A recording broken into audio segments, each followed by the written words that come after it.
پہلا جو عین ہے وہی پہلا امام ہے، پھر اس کے بعد لام کا جو اہتمام ہے، کلمہ وہ لا الہ کا ہے، لا کلام ہے، اور میم وہ کہ جس پہ امامت تمام ہے، دونوں جہاں کی آخری سرحد تلک ہے علم، پھیلا ہوا علی سے محمد تلک ہے علم، انا مدینۃ العلم وعلی بابها، علم کا شہر ہوں میں، علم کا شہر ہوں میں، اور علی ہے دروازہ، انا مدینۃ العلم وعلی بابها۔ شیری کامل در اصول فقہ، دورہ کاملہ حضرت آیت اللہ العظمیٰ فاضل لنکرانی۔ بسم اللہ الرحمن الرحیم وبہ نستعین وہو خیر معین۔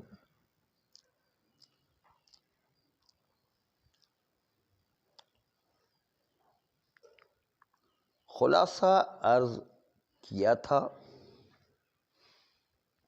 کہ 7 صورتیں قید آدمی کے ساتھ پیش کی گئیں، جس 7 صورتوں میں سے یا عدم موضوع تھا کہ جب موضوع نہیں ہے تو حکم حرمت و نجاست بھی نہیں آ سکتا ہے استصحاب جاری کر کے، اور دوسرا جو ہے طریقہ چند صورتوں میں یہ تھا کہ موضوع تو ثابت تھا، لیکن موضوع کے ثابت ہونے کے باوجود کہ معدولۃ الموضوع ہو یا معدولۃ المحمول ہو، اس کے باوجود کہ موضوع ثابت ہے قضیہ مثبتہ و موجبہ میں، لیکن پھر بھی ہمیں اس چیز کی ضرورت تھی کہ ہم استصحاب کے اندر متیقن سابق کو احراز کریں، اور متیقن سابق احراز کرنا مشکل ہو رہا ہے، اس لیے استصحاب عدم مزکہ جاری کر کے ہم حرمت و نجاست کو حیوان مشکوک بھی جاری نہیں کر سکتے ہیں۔ یہ خلاصہ تھا جو آپ کے سامنے پیش کیا جا رہا تھا۔ نقشہ آپ کے ذہن میں آ گیا ہوگا۔ اب پہلا مقدمہ اس میں کہ جب ہم جواب دینے کو آئیں گے تو اس وقت جواب دینے سے پہلے ایک مقدمہ پیش کیا جا رہا ہے۔ وہ مقدمہ آپ پڑھ چکے ہیں اصول میں کہ قضیہ مشکوکہ اور قضیہ متیقنہ باب استصحاب میں دونوں میں اتحاد پایا جانا چاہیے۔ اتحاد ضروری ہے کہ ظاہری لحاظ سے بھی اتحاد ہو، واقع میں بھی اتحاد ہو، موضوع، محمول، نسبت، قضیے، حالات، سب کے لحاظ سے اتحاد ضروری ہے۔ اس لحاظ سے اتحاد ہوگا تو استصحاب جاری ہو سکتا ہے، قضیہ مشکوکہ اور قضیہ متیقنہ کے درمیان اتحاد ہو۔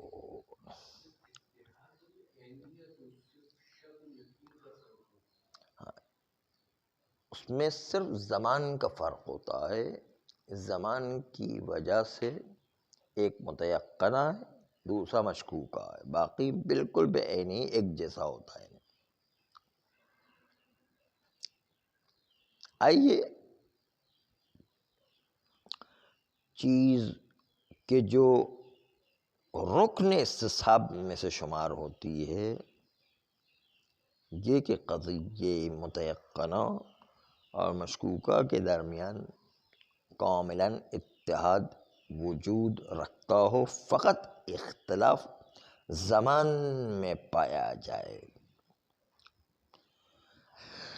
از نظر موضوع و محمول و کیفیت قضیے میں کاملا قضیے متیقنہ اور مشکوکہ میں اتحاد ہونا چاہیے، والا اگر اتحاد واقع نہ ہو تو عنوان نقض یقین بشک والا مسئلہ نہیں آئے گا۔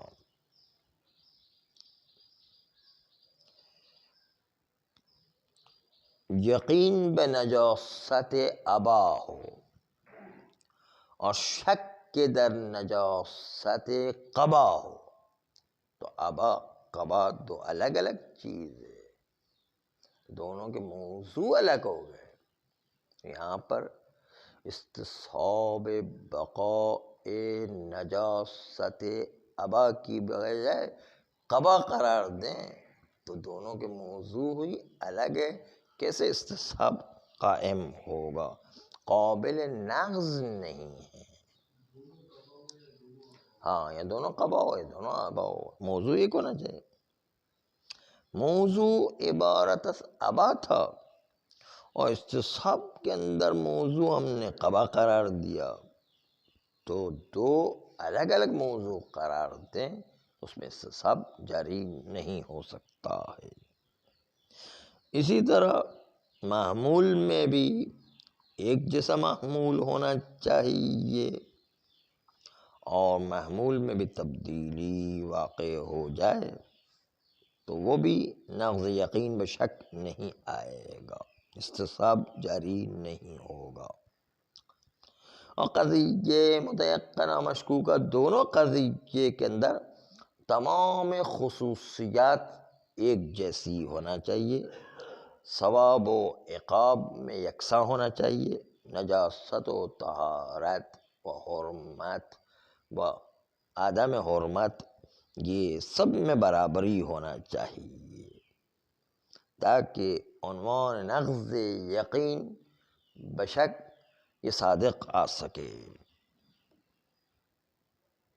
لہذا خلاصہ یہ کہ چونکہ اتحاد قضیتین موارد جریان استصحاب میں کاملا مورد نظر و ملاحظہ ہے، اس نکتے کو مد نظر رکھ کر اب گفتگو آگے بڑھے گی۔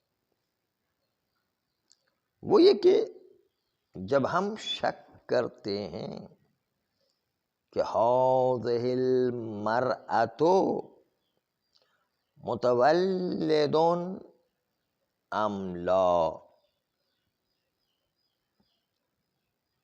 هل تكون قرشية ام لا تكون قرشية، اس میں جو قرشیہ و عدم قرشیہ کی جو بحث ہے ناحیہ ایجاب میں ہو یا ناحیہ سلب میں، مسئلہ یہ ہے کہ باوجود حفظ موضوع ہمراہ متیقن میں بھی ہو اور مشکوک میں بھی ہو۔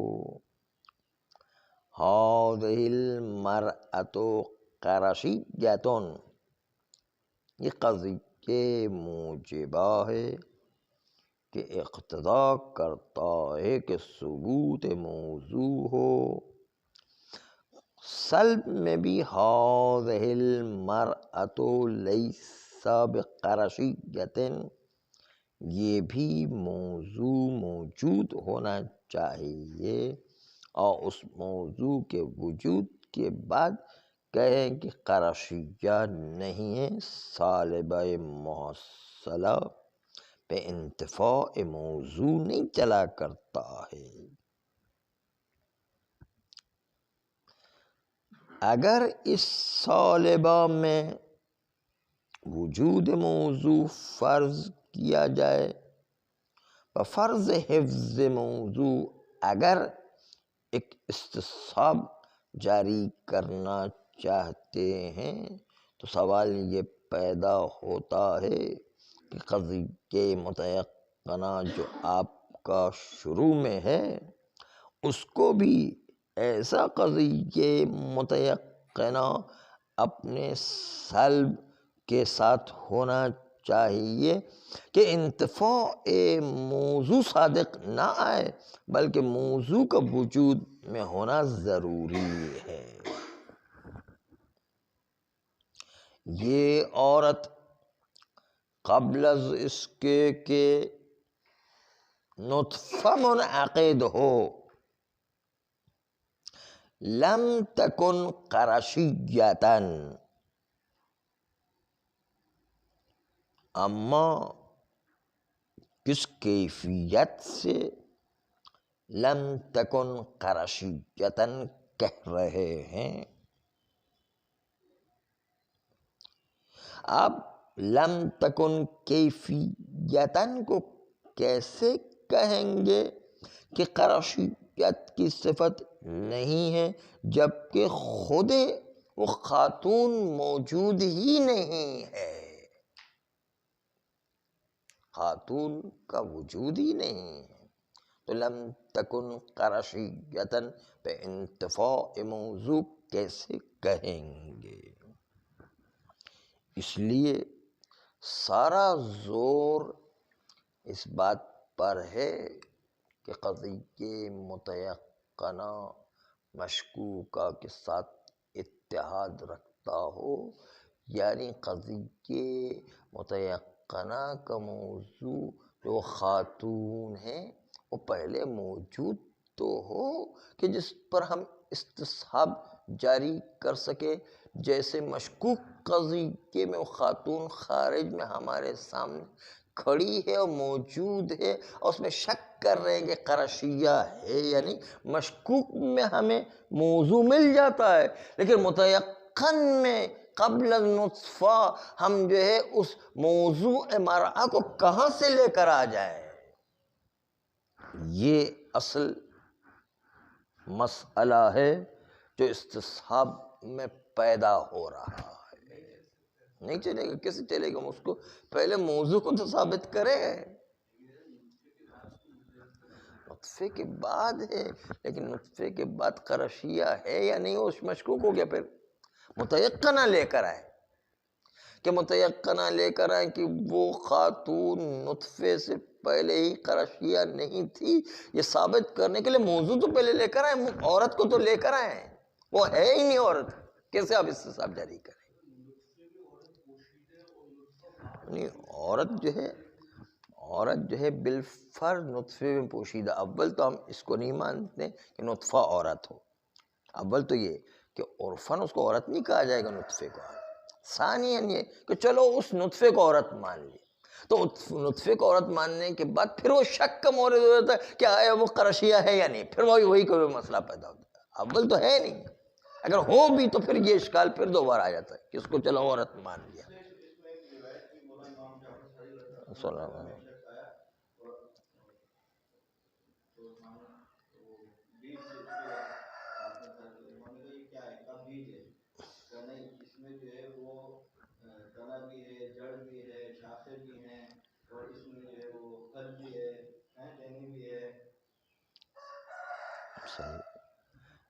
یہ التماس دعا والا مسئلہ ہے، عرفانیات والا مسئلہ ہے۔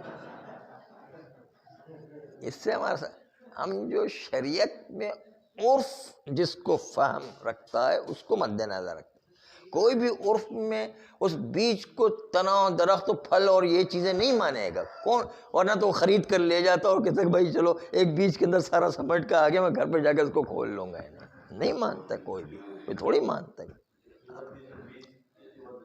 ہاں، بیج کی قیمت دیتا ہے، کوئی تھوڑی پورے درخت کی اور پھلوں کی اور فلاں کی قیمت دے گا، عرف کو مد نظر رکھا ہے۔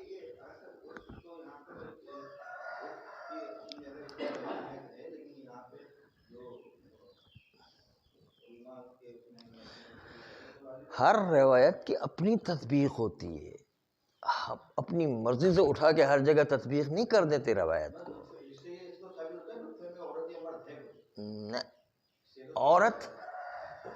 عورت و مرد کوئی عرف میں کہتا ہے اس نطفے کو، معیار عرف ہے، کوئی نطفے سے جا کے شادی کرے گا نہیں، عورت تھوڑی ہو کہ جو شادی کرے گا اس کے کوئی بات بیج کی قیمت اب درخت کی دیں گے نہیں دیں گے، معلوم ہے سب کو پتہ ہے یہ کون سی بات ہے یا نہیں، یہ تو ہاں خالی عظمت خدا کیا پروردگار ہم جو ہے ایک بیج سے کتنی عظمت پیدا کیا کرتا ہے، یہ عرفانیات کی بات ہے. ہم نے کہا التماس دعا والی بات ہے، ہم اسی لیے اشارہ کرتے ہیں التماس دعا عرفانیات کی بات ہے. وہ تو مولا سید سجاد نے جو ہے وہ روایت بہت طولانی روایت ہے جو حج کے موسم میں کہی جاتی ہے کہ وہ جو ہے پوچھا کہ بھائی تم نے احرام باندھا تو اس وقت جو ہے تم نے سوچا تھا کہ جو ہے میں جو ہے قبر کی تیاری کر رہا ہوں، جو ہے لباس جو ہے قبر پہن رہا ہوں فلاں. کہا کہ اتنی مولا یہ تو ہم نے تو سوچا ہی نہیں تھا انہیں. تو کہا پھر تمہارا حج ہی نہیں ہوا انہیں. تو مولا یہ ظاہری لفظ حج کرے، وہ عرفانیت والا حج ہے، ساری فلسفے کو بیان کر رہے اس کے اندر. تو اس کو تطبیق کر کے بعض لوگ کہتے ہیں کہ دیکھو مہاراجہ نے غلط فتویٰ دی، امام سجاد علیہ السلام کہہ رہے کہ وہ حج ہی نہیں ہوا، اور جو ہے مہاراجہ فتویٰ دے رہے کہ حج ہو گیا نہیں. تو یہ روایت سمجھنے کی بات ہے، کہاں کون سی روایت کہاں تطبیق کر دے، اپنی مرضی سے ٹھوکم ٹھاک مار دے، اس طرح تھوڑی کوئی چلتا ہے کوئی نہیں. ہاں سمجھ عرفانیات کے حاصل کرنا کہ اس کو مکس نہیں کر دیں جو شریعت کے مسئلے اس کے ساتھ. ہاں شریعت کے ساتھ مخلوط نہیں کر دینا ہے، شریعت کے بہت اعلیٰ درجے کی بات ہے، یہ وہ ہمارے بس کی بات نہیں ہے نبی. فی الحال تو ہم جو اتنا سیکھ لے وہ غنیمت ہے، بھی حرام حلال یا نہیں. تو آپ نے انشاءاللہ نقطہ ملاحظہ فرمایا ہوگا کہ بھائی ہم استصحاب کے اندر قدر متیقن سابقہ اس کے اندر پہلے عورت کے وجود کو تو ثابت کریں، پھر خرشیہ نہیں ہے اس کو ثابت کریں گے. عورت کا وجود ہی ثابت نہیں ہو رہا، نطفہ بلکہ نطفے سے پہلے جو ہے، اب تو بات ہم کہیں نطفے سے پہلے کی، چلو نطفے کو اگر عورت مان لے پھر نطفے سے پہلے کیا ہے، عورت کہاں موجود ہے. ہم لم تکن قرشیتن اس عورت پر جاری کرے، اس عورت کا وجود تو پہلے ہو، تو پھر اس کے بعد استصحاب عدم قرشیت جاری کرے.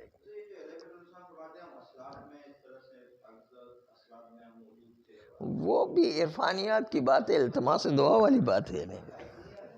حقائق ہیں لیکن حقائق الگ چیز ہے، لیکن شریعت کے مسائل ہمیں فہم عرف پر دیے گئے، ہم اپنی مرضی ہر جگہ پر تطبیق نہیں کر سکتے ہر چیز کو. جو ظاہری ہے عرف میں سمجھ میں آتا، بیج کو کوئی بھی درخت نہیں کہے گا، کوئی بھی پھل نہیں کہے گا، کوئی بھی کچھ نہیں کہے گا، یا نطفے کو کوئی بھی عورت نہیں کہے گا اس نطفے سے شادی کر لینا، کوئی بات تو یہ نہیں. پھر تو اس کو بوسہ دینا مشکل ہو جائے گا.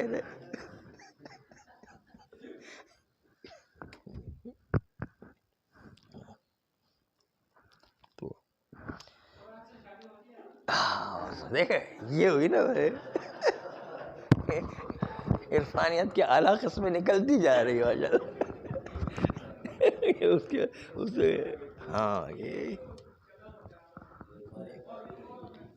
یہ کیا فرمائے. ہاں بہت سے لوگ قرآن سے شادی کرتے، خواتین بہت ساری ہم نے کہا قرآن سے شادی کی ہوئی ہے، بس کافی ہے. ہاں یہ ایک فلسفہ بھی ہے کہ بھائی حضرات بہن کی وراثت کو ہڑپ کرنا چاہتے ہیں، اس لیے بہانہ کر دیا کہ بہن کی شادی نہ کرنے کے لیے، ایک تو شادی کرنے کی جھنجھٹ نہیں ہوگی، وہ بہن سے قرآن کی شادی کر دی، بس ہوگی کام. تو ساری جائیداد بھائیوں کے لیے ہو جاتی ہے. مثلا یہ آج کل کے بہت سارے ہیلے بہانے ہیں. یعنی ہاں جس طرح بہت سی جگہوں پر بہنوں کو جائیداد دی ہی نہیں جاتی اصلا، یعنی اس بہانے کے علاوہ بھی رسم ہی نہیں ہے کہ عورتوں کو جائیداد دی جائے. ہاں اب تو اس سے بھی کیا کیا اعلیٰ طریقے کی چیزیں سنتے رہیں گے، یہ اس پیمانے پر اعلیٰ ہو گئے. جب واٹس ایپ پر ساری چیزیں روز بندہ دیکھ رہا ہے تو مجرموں کو تو بہترین موقع مل گیا کہ وہ اچھے اچھے طریقے ڈھونڈ کے واٹس ایپ سے جو نکال کے وہ جرم کیا کرتے ہیں، اس میں کون سا وہ ہے. تو یہ جرم کو اضافہ کرنے کے لیے کیا کیا چیزیں ہو سکتی ہیں نا. خیر، تو ہم آتے ہیں اصل مطلب پر. پس در حقیقت ہم دو صالبہ محصلہ رکھتے ہیں. ایک صالب محصلہ مشکوک ہے.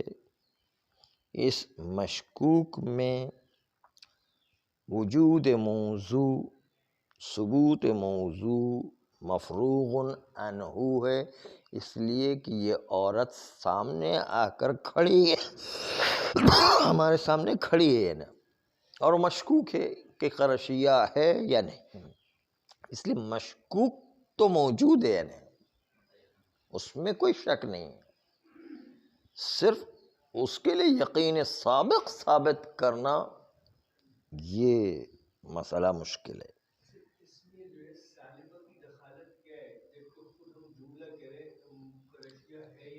ہاں نہیں، صالبہ مشکوک ہے نا، اس کو صالبہ مشکوکہ کہیں گے.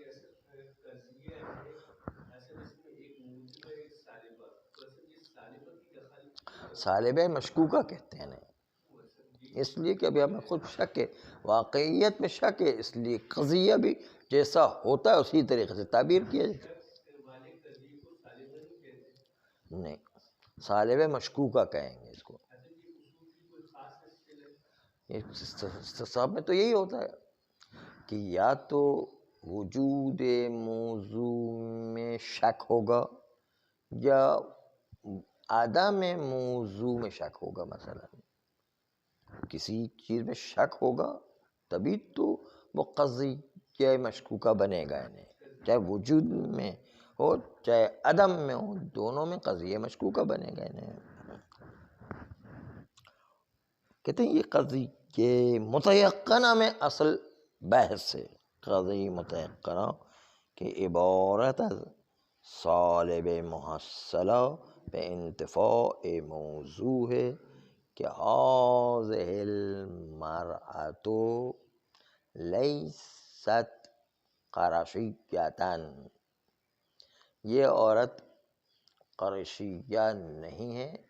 متیقن قضیہ ہے، لیکن تیقن اس بات پر ہے کہ اصلاً عورت ہی نہیں ہے کہ قرشیہ واقع ہو سکے. عورت ہی نہیں ہے، وجود موضوع ہی نہیں. بس قضیہ متیقنہ میں عورت ہی نہیں ہے اور قضیہ مشکوکہ میں عورت کا وجود ہے. بس دونوں قضیہ متحد نہیں ہیں، ایک میں وجود موضوع ہے، ایک میں وجود موضوع نہیں ہے. اس قضیے میں اتحاد در دو قضیہ، اس کی شرط پوری نہیں ہو رہی.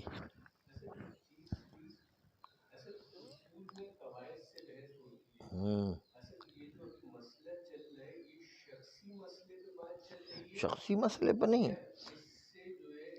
ایک کلی قانون بتایا جائے کہ کوئی بھی مشکوک حیوان یا مشکوک عورت آ جائے تو اس کے اندر استصحاب عدم ازلی جاری کر سکتے یا نہیں. مثلا یہ کلی مسئلہ ہے نا، نہیں کر سکتے نا. ہاں تمام مثالیں آ جائیں گی. ھذا الحیوان والی مثال لیں یا ھذا المرأة والی مثال لیں یا ھذا الشیء والی مثال لیں، کسی بھی چیز کو لے کر نہیں آ سکتا، کیونکہ اس میں موضوع ثابت کرنا مشکل ہو رہا ہے. یا موضوع عدم ہے بانتفاع موضوع، یا موضوع کا ثابت کرنا قبل تیقن کے مورد میں جو یقین سابق، اس کے اندر موضوع کا وجود ثابت نہیں ہو پا رہا ہے. یا تو بالکل ہی موضوع نہیں ہے تو ہم استصحاب کیا جائے، یا موضوع ایک طرح سے ہم نے ثابت کر دیا لیکن جو ہے یقین سابق میں موضوع کو ثابت نہیں کر پا رہے ہیں. تو اللہ کی ذات کا مسئلہ یہ کہ مشکوک نہیں ہے، وہ اس میں